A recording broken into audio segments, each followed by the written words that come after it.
Thank you, all of you, for being here. Tonight, the voters of New York's 10th Congressional District have spoken. And while this is certainly not the outcome I hoped for and worked so hard for, I respect their decision. I just called Brad and congratulated him on his victory, and I wish him very well as he transitions into representing this amazing district. It has been truly one of the greatest honors of my life to represent this incredible district. From the Village to the Lower East Side in Chinatown, from Soho to Tribeca to Battery Park City, from Dumbo, Brooklyn Heights to Park Slope, Brownstone, Brooklyn, Sunset Park, Red Hook, and Borough Park. I really have had the privilege, and it is a privilege, to serve these communities that are passionate, diverse, and engaged as any communities in all of America.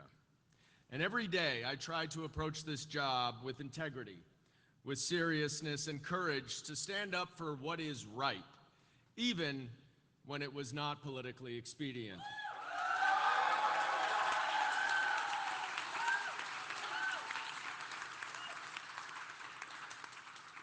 I want to take this moment first to thank my family, my wife, Corinne.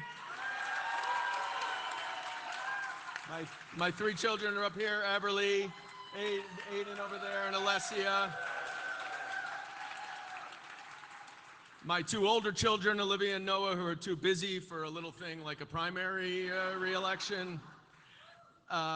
Public service demands a lot of sacrifice, not only from those who serve, but really from those who love them.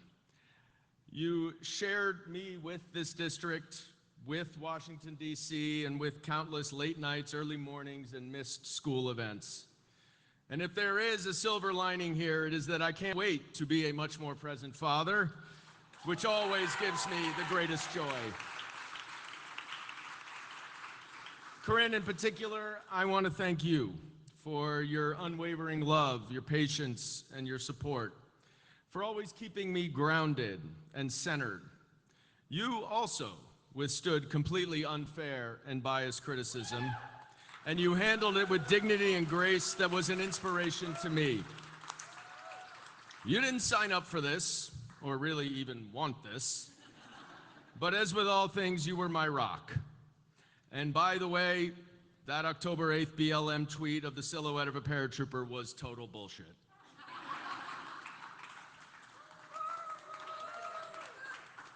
It is a well-known secret that an elected official is really only as good as his staff, and that is true in spades for me.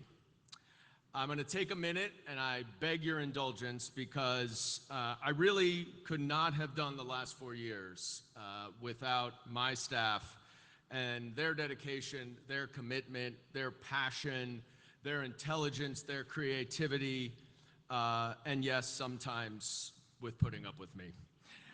First, Haley Scott.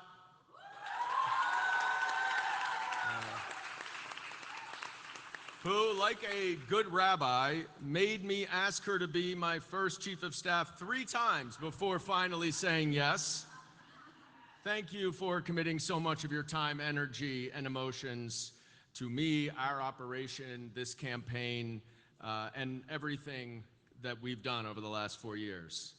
And now, hopefully, with a little space between us, you won't be able to read my mind so well. Simone Cantor. Simone, who I generally just call my guy. And whatever title you had, and it changed a lot, you were always my most trusted advisor, the one who would always tell it to me straight, sometimes a little too straight, but always from a place of complete and total dedication and commitment to the cause. There is no one I'd rather be in a foxhole with. Thank you for giving me so much of yourself, your life, to me and our work. And in full disclosure, if I had listened to Simone, this would be a victory speech, not a concession speech. John Blasco.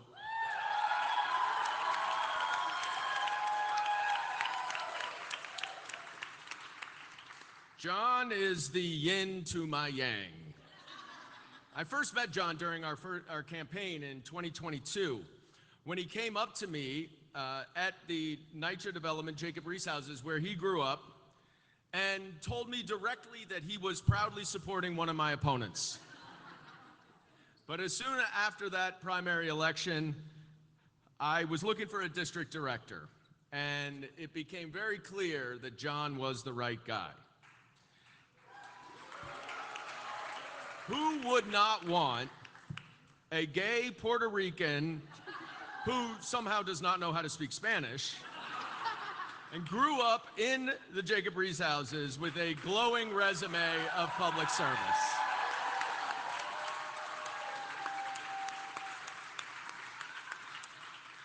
I hired John as my district director, and he has now become my chief of staff. And it's hard to put into words how much John has given to me, to this district, to all of you, seriously, it's hard to put into words, because so much of everything that we have done, not only in the district, not only with the 31 NY-10 developments that we have devoted so much time to, but also to the legislation that we pushed forward in Washington, is because of John's experience and his creativity and expertise.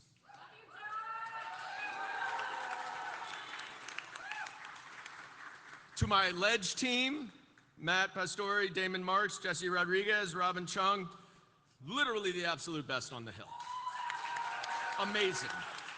Amazing. We introduced 57 bills in 3+ years, and a lot of them are going to be carried forward and will become law.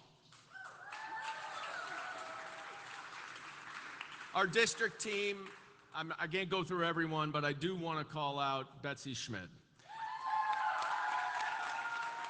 Betsy really is largely responsible for the triage center that we created in our district office. She worked so many more hours than she needed to because of her dedication to the cause, to our immigrant communities, to our families who are under such trauma, and so much of the credit for the success of that triage center goes to Betsy. And in fact, she's been so good that she personally is widely known throughout the MDC among the immigrant detainees as, "You got to call Betsy in Goldman's office."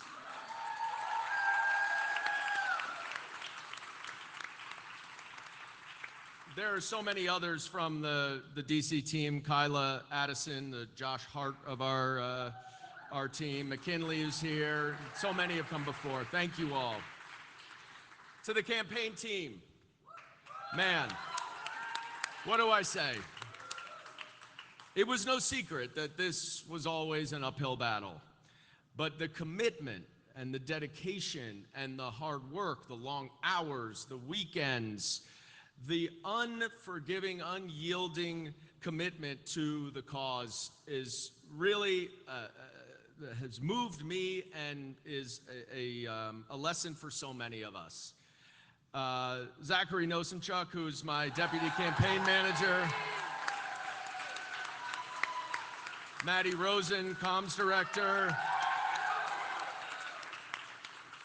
Chris Bannon, who's been with me from the beginning. I think his title is Director of Operations, but I basically just call him my go-to guy. Chloe Kennison, our digital director. Desmond, Nick, Harry, Adi, and Sam Powers and the North Shore crew, thank you so much. Incredible field team. Ian Henry and JD. By the way, you do not want them looking into your past history. They are an all-star research team. Our fundraising team, led by Annie Rustum, and Ling and Jack, who have been with me for 4 years and ran an incredible operation to bring out the vote in Borough Park and in Chinatown. And then I couldn't, of course, not mention my consultants and my gurus, We generally call them the dudes. Richie Fife, Mark Guma, and Jeff List. Thank you guys for everything. And Trip Yang, Taina Barrero, and Jason Laley, who also were such valuable consultants. But most importantly, to the 97 fellows, the 233 volunteers who knocked tens of thousands of doors, made hundreds of thousands of phone calls and texts, who believed in this campaign and stood up to every challenge. I cannot thank you enough. I will always be grateful for your faith, your hard work, and your friendship. And this is truly a campaign that we can all be proud of.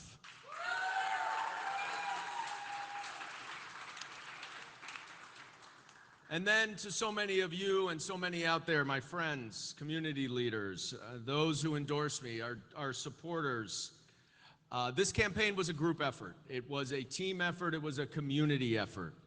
And I'm grateful for Governor Hochul, for Controller Mark Levine, Borough President Bad Holman Siegel, Assembly Member Simcha Eichenstein, so many others who are not just colleagues, but are true friends and are really in this for the right reasons. When I came into office, I was determined to tackle this job in a different way, to focus on the underserved and under-resourced communities in the district that have been so often overlooked in favor of neighborhoods where often you will find the voters and the donors. And that was the best decision that I ever made. Because even when the obstacles in this campaign sometimes seemed insurmountable, I kept thinking about the relationships that I had built with so many of the NY-10 presidents, many of whom are here, with community leaders in the Lower East Side like Daisy Paez, with district leaders and other community leaders in Chinatown like Justin Yu and Virginia Lee and Mrs. Key, and the list goes on, to the unbelievable community-based organizations that I've really been honored to work so closely with, like Robert Cordero and the Grand Street Settlement, David Garza, Henry Street Settlement, Wayne Ho, Chinese American Planning Association, Lorena from Mixteca and Sunset Park, Don Hong, Michelle, the list goes on, Michelle at the Center for Family Life, the list goes on. And what I know is, even though this is a disappointing night, tomorrow, when we wake up, we will hold our head high because we ran an honorable campaign, a righteous campaign, a campaign on the issues and on delivering results and making sure that we are supporting every single resident in this district.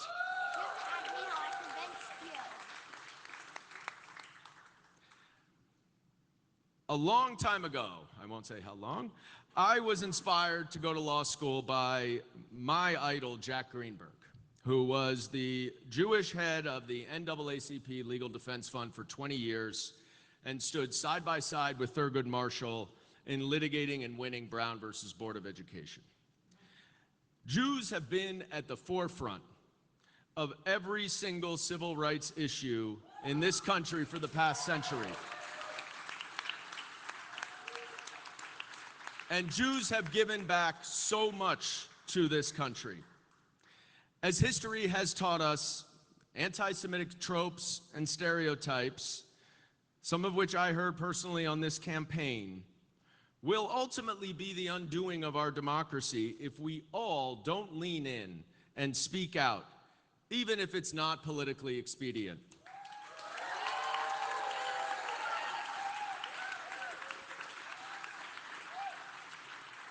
The Democratic Party has always been at its strongest when it has welcomed a broad coalition of voices united by those shared democratic values of equal rights, social justice, human rights.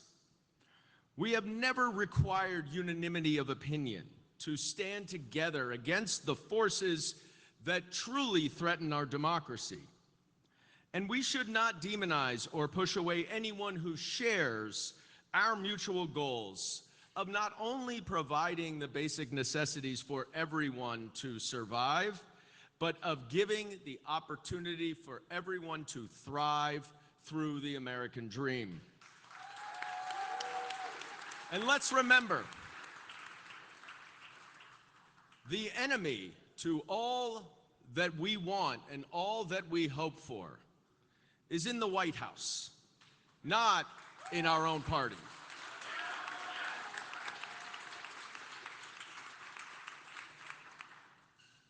Donald Trump and the MAGA movement are going to continue to push and push and push and threaten our institutions, our norms, our values, our Constitution that define this country. That is the fight that should unite us. That is the fight that demands our energy, our focus, and our resolve. And that is the fight that I will continue to engage in. We may have lost this battle, but we have not lost the war.